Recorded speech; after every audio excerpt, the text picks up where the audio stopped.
The Dayton connection to the Indy 500 dates all the way back to the very beginning, when a Stoddard Dayton car made here served as the pace car for the very first 500 in 1911.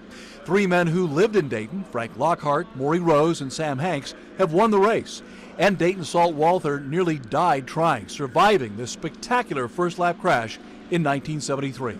And 23 years later, a car owned by Chaminade grad Ron Himmelgarn went to victory lane with driver Buddy Lazier. And this Sunday, when the field of 33 takes the green flag for the 101st Indy 500, the Dayton area will be well represented once again.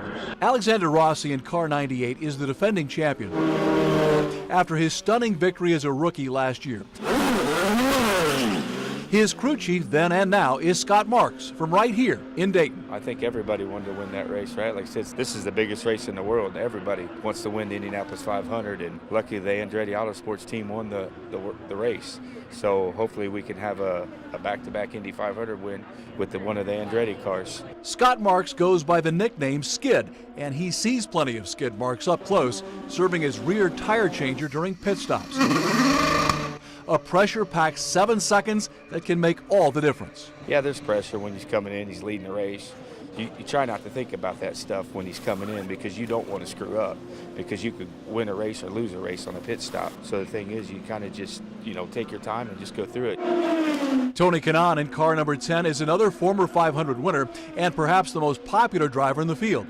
And his crew chief is another Miami Valley native, Mark Sampson from New Lebanon. For me, growing up, my dad worked at General Motors. My brothers were big gearheads.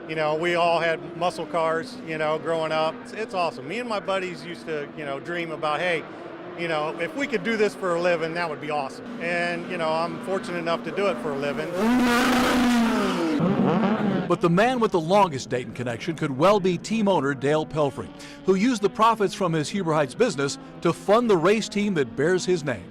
Huber Heights has been good for us. We started NJX Aerospace there in '76, so it's been around for a while, and it's still in Huber Heights, in fact. And I sold it 6 years ago, but it had a lot of years of good success. Pelfrey entered several cars in the 500 back in the late 90s, and this year he's a sponsor on Jack Harvey's car number 50.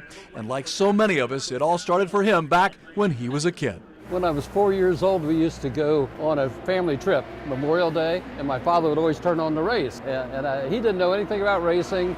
None of the family knew anything about racing.